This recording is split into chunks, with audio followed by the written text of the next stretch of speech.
Hey everyone! I want to share a story about my mean mother-in-law and my not-so-great husband who didn't stand up for me.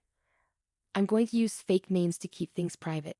Let's pretend my name is Peyton, my husband is Grant, and my mother-in-law is Joanne. There's also my grandma Lily who helped me through tough times. Let me start from the beginning. Grant was a pretty good boyfriend. I loved him a lot and was excited when he proposed. But things got rough after that. Grant started showing signs that worried me. I found out he was super close to his mom Joanne, as she had a lot of control over him. Joanne was the first problem. She lived with us and relied on Grant for everything. One day, she showed up with some papers and told me to sign them right away. "What are these papers for, Joanne?" I asked. "This is an ironclad prenup that you both need to sign. It says that in case of a divorce, neither of you can ask for anything from the other. Sign it now," she demanded. "Wait a minute. Did you make a prenup without talking to us? That's really embarrassing, Joanne." "Why would you do that?" I protested. "I did it so you can't take my son's things if you get divorced.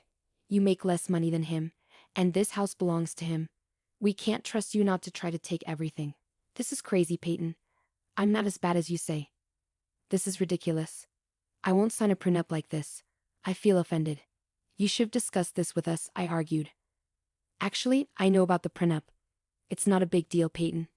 If you're really not with me for money, you shouldn't have any problem signing this," Grant interrupted. I was surprised that Joanne and Grant had talked about it without telling me. I wasn't with Grant for money, but I hadn't told him about my inheritance yet. Grant and I argued for days, and Joanne kept insulting me for not signing the papers. Eventually, I turned to my grandma for help. She listened and said, "Are you sure you want to marry this man, Peyton? I don't think he's right for you. You two aren't even married yet, and he's already teaming up with his mother against you." "It's just this one issue, Grandma. I truly love Grant, and he loves me too. I can't imagine being with anyone else. He's a good guy," I defended. "Well, if you've already made up your mind, I suggest you go ahead and sign the prenup. I'll have my lawyer review it first though. But I have one request. Don't tell anyone that your grandparents are wealthy. I haven't told them anything yet," Grandma advised. "But why shouldn't I tell them?" I asked. "I understand things better than you, Peyton. You're seeing them through rose-colored glasses. Your grandfather and I worked hard for this fortune. I don't want anyone taking advantage of you and stealing your money," Grandma explained. "You don't have to worry, Grandma. I won't tell him anything since you asked me not to. Plus, Grant is a good man, and he'd never do that. If his mother gets too much, I'm sure he'll protect his wife," I reassured. I was wrong though. Grant was awful, and his mother was worse than I knew. I gave in and signed the prenup, and later realized it was a smart move. Right after we got married, Joanne started abusing me regularly. Even with the prenup, she verbally and sometimes physically abused me. I'm too ashamed to talk about everything she did. But I'll share one incident that was a turning point in my marriage. One day, when I got home from work, Joanne barged into my room with a smirk. She handed me a big bag of clothes and ordered me to wash them. I didn't argue because I was used to this treatment. I knew if I refused, she'd tell Grant, and then they'd both verbally abuse me. So, I picked up the heavy bag, even though it was tough for me. As I walked down the hall, Joanne purposely tripped me, and I fell. I hurt my ankle badly and screamed in pain. Joanne just laughed and left after giving me an ice pack for my ankle.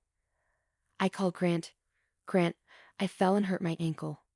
Your mother tricked me today. I've endured her abuse for too long. You need to do something. She's gone too far." "Don't make up stories about Mom, Peyton. She wouldn't do that. You just want her out of the house and don't want to do chores. Stop lying and saying bad things about my mom," Grant argued. "I'm not lying, Grant. Please trust me. Don't ignore what I'm saying," I begged. Grant just hung up on me. He never defended me and always acted like I was the problem.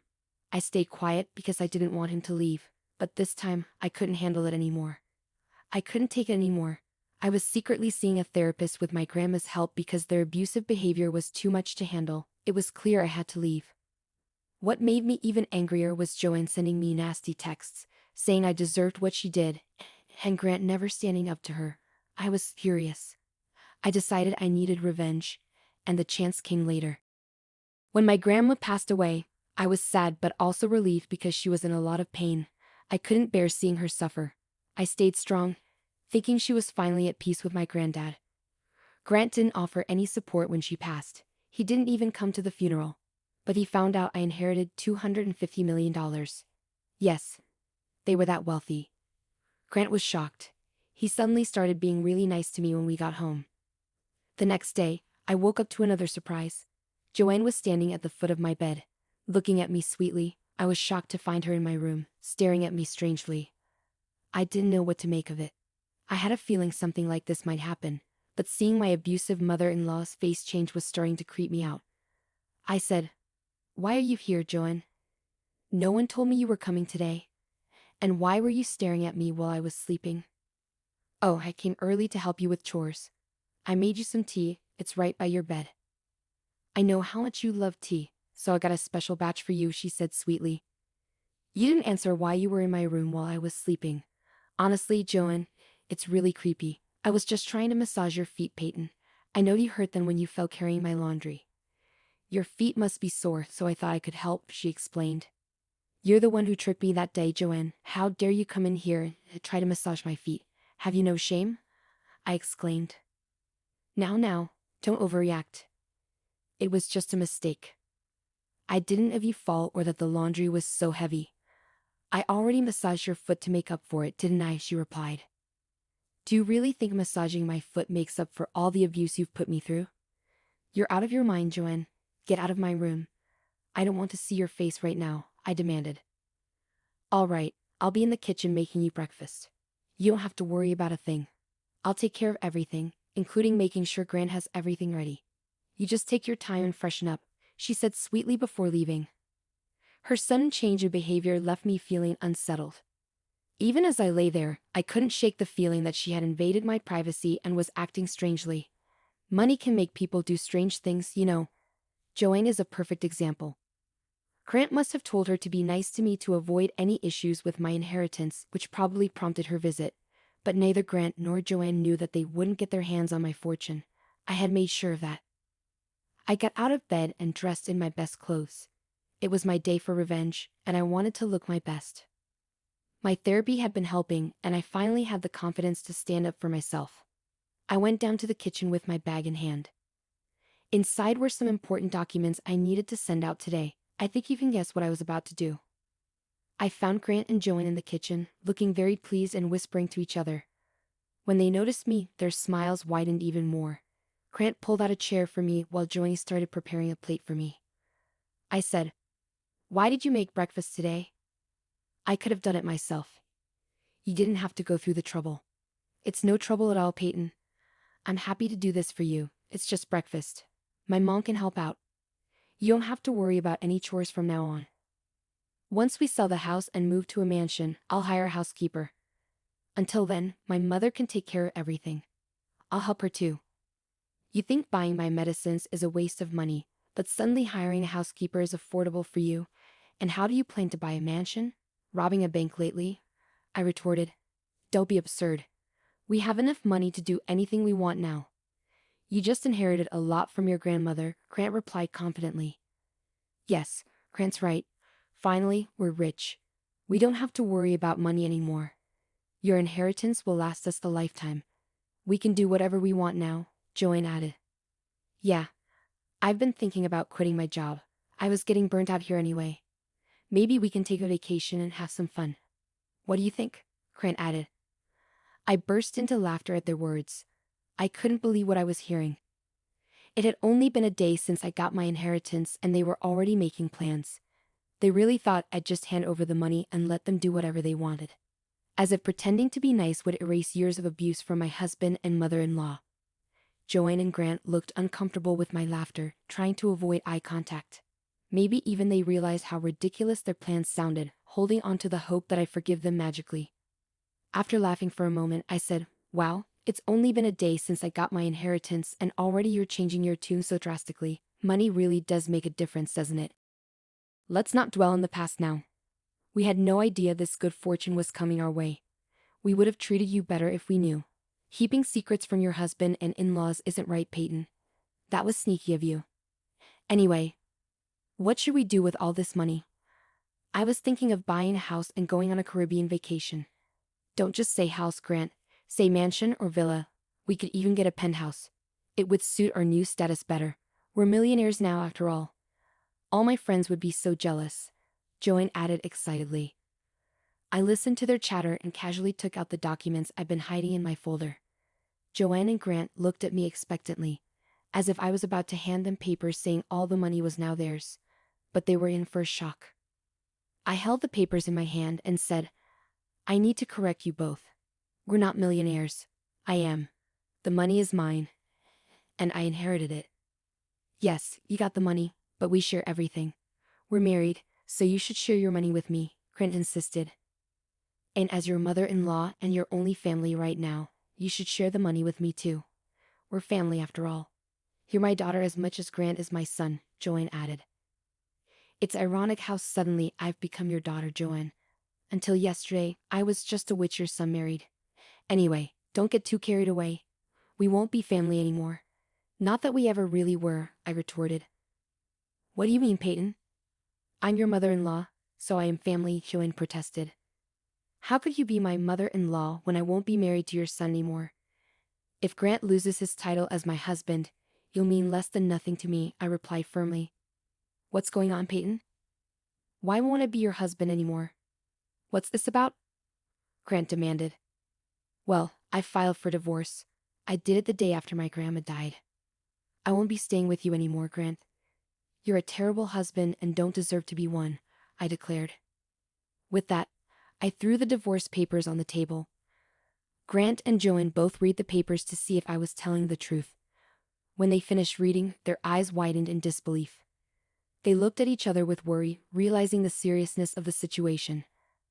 I guess they didn't think I'd have the courage to file for divorce.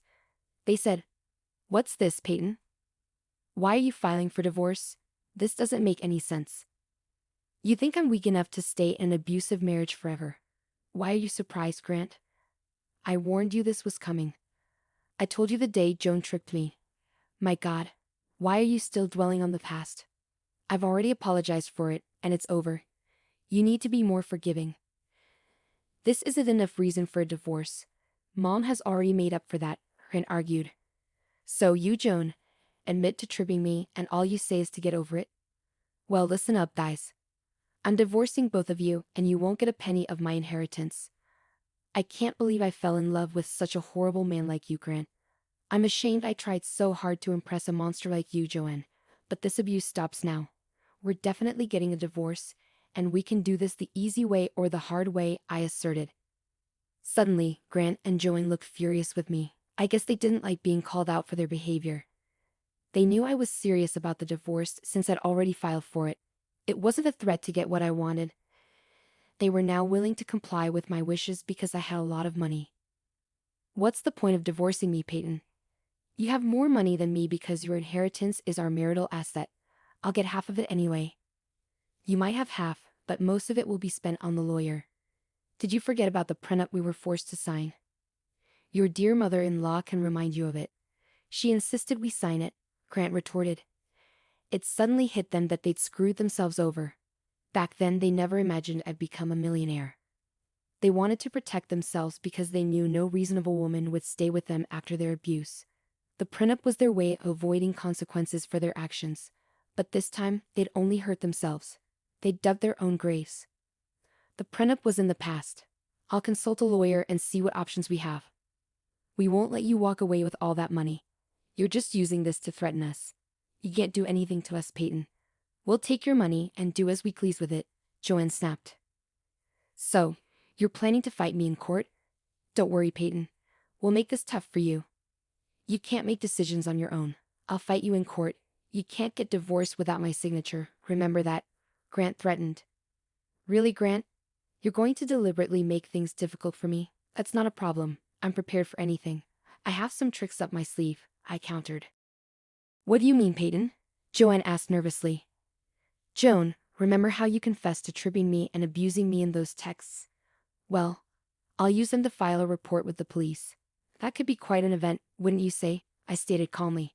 No, you can't do that. You can't do that to me. That's impossible. I'll delete all the texts. Don't worry, Joanne stammered. Danon, I have all the texts saved and sent to some of my friends. Trust me, I'm perfectly capable of reporting you to the police. And I can also show how Grant knew and did nothing to help me. It'll be an uphill battle for you in divorce court, I threatened. Joanne and Grant immediately started apologizing profusely. They'd forgotten that I had the power to put Joanne in jail. They thought I'd moved on from the incident, but I'd been biding my time, waiting for the right moment to use it. Joanne and Grant were in deep trouble. They didn't know what to do. I took the divorce papers with me and left the house. I'd collect my things the next day. Grant and Joanne tried to stop me, saying, "Don't leave, Peyton. Let's sit down and talk about it. We can handle this like adults and not make any rash decisions. And where will you even go? You have to stay here anyway. Let's discuss it. I'm moving into my grandmother's house. It's already been transferred to my name. I'll be living there while I wait for Grant to decide on the divorce. I'm taking the papers with me so you can't damage them and force me to file again. And as for my belongings, I've taken pictures of everything. Don't even think about damaging or getting rid of anything," I replied firmly. Grant and Joanne continued trying to stop me, but I had already called a friend who was waiting for me outside. I got into her car and drove off with her. Grant and Joanne watched us from the door the whole time. After arriving at my new place, I contacted a moving company to bring my belongings from the house. In the following months, Grant and Joanne tried their best to change my mind, but I kept reminding them about going to the police. Since Grant hadn't signed the divorce papers, he talked to a lawyer who informed him that the prenup was solid and he had no way out. After being threatened by me multiple times, Grant was forced to sign the divorce papers. He didn't want his mom to go to jail, and he knew I would never give him another chance. Grant didn't take the divorce well and started blaming Joanne for causing problems between us. He believed she was the reason he missed out on becoming a millionaire. After numerous fights, he ended up kicking her out with nothing. Since Joan depended on Grant's money, she was left homeless and without resources. Last I heard, Joanne was in a homeless women's shelter, unsure of what to do next. I informed everyone about how awful Joanne and Grant are, so they've been isolated from others. No one really talks to them anymore. As for me, I'm enjoying my new life and watching the aftermath unfold. I still stay at my grandma's place because it holds sentimental value for me. With my inheritance, I've donated some money to women's help centers and plan to do more for them. The rest of the money has been invested and secured for my future family. I still work at my old job because I don't want to sit idle. Life is good so far, and I'm hopeful I'll meet someone who deserves me.